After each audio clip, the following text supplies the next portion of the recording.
Magandang umaga, magandang tanghali, magandang hapon, magandang gabi sa lahat po na manonood nito, mga replay nito. At shout out po sa inyong lahat, sa mga kakikinig sa Rati Luzon, Visayas at Mindanao at sa iba pa mga tropa kong YouTuber at content creator at hindi ko na po iisa-isahin at masyado marami.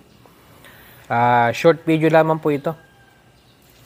May subscriber po kasi tayo na nag-comment po sa akin. Ito. Ang sabi ni yung ating subscriber, pwede daw po bang makabili ng carb sa akin na itotono ko na daw po dito para pag pinadala sa kanila ay kakabita lang. So, pwede ba yun? Ang answer is no. Hindi po pwede yung pwede naman pong gawin yun yung gusto nyo kung kaya masusunod. Pero yung bibili nyo carb sa motor ko nakatono. Sa motor ko po makatono, hindi po sa motor nyo. Yun po yun. Kaya palagi ko po sinasabi sa ating mga kaka-elixir na kapag bibili po ng carb, hindi po pwede yung pag binili sa akin, bago ko ipadadala ito tono. Kasi ang kailangan po talaga is ano yan, yung actual na itotono po sa motor nila yung carb para makuha tamang timpla.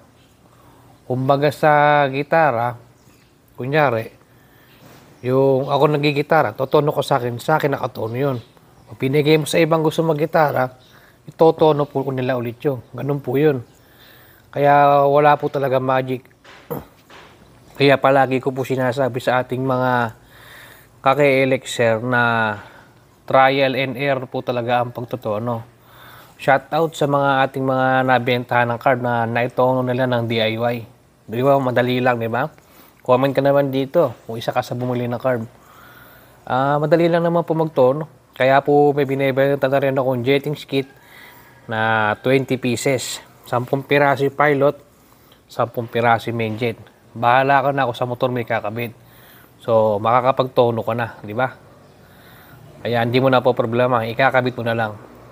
Yung pagtotono naman po, huwag kayong natatakot. Maganda po subukan nyo. Sorry, nadighay pa. Kaya nga sinabing trial and error, doon po kayo matututo. Pag trial and error kayo, madali lang naman po yan eh. Pag kulang sa gas, ano gagawin, di ba? Paulit ko sinasabi sa mga vlog ko na dagdagan ng main jet. Pag kulang sa gas, salin. Pag lean sa idle, o hard starting sa umaga, ibig sabihin, pag lean yung idle, maliit yung pilot jet, ano gagawin? Dadagdagan. Dagdag bawas lang po yan. At pag reach naman, ano gagawin natin mga kaibigan? Pag reach, mixture, depende kung sa idle o sa main. Sa base circle. Pag maitim yung base circle, magbababa tayo ng main jet. Dahan-dahan lang. Hanggang sa makakuha mo, ganun lang po yan eh. Baba, taas, baba, taas. Pag bumaba ka, sumobrang baba, taas ng konti. Hanggang sa makakuha mo, ganun po yun. Kaya nga pa ulit ko sinasabi po, para sa mga kukuha to ng carb, panoorin nyo po yung mga video ko, yung mga ginawa kong video, mga kinabitan ko ng carb. Yung iba nagre-reklamo, boss, ba't po ayaw tumakbo na binili kong carb sa inyo? May mga ganyan po eh. Kasi hindi pa nila na itotono. Ba't dati po ganun naman, tumatakbo. Yung carb po kasi hindi plug and play. And kailangan po sa marunong magkabit talaga ng carb, magtono. Pag sa mga trike mechanic po medyo baklas kabit lang po sila, yun lang po ginagawa nila. Kailangan nyo marunong mag-setup ng makina. Yun po yung nakakaalam sa pagtotono. Kaya yung mga gusto po kumuha sa akin ng carb, PM lang po sa page ko sa RR731 Moto Online Shop. Again, hindi po pwede yung gusto nila na itotono po dito sa motor ko, tsaka kayo papadala doon. Kasi pagdating sa kanila, hindi nakatono sa motor nila. So, mga problema sila, magtotono po ulit sila. Doble trabaho, di ba? Eh kung doon na itotono, isang trabaho lang, di ba? Kasi kada saksak mo ng jettings, kailangan mo i-road test. Kailangan mo mag-plug reading, di ba? Yun. At saka pagtotono ng carb, hindi naman kung mo sinalpak mo ngayon, makukuha mo na. Matagal bago mo makuha talaga yung tamang tono. Kaya kailangan nga po tsaka eh.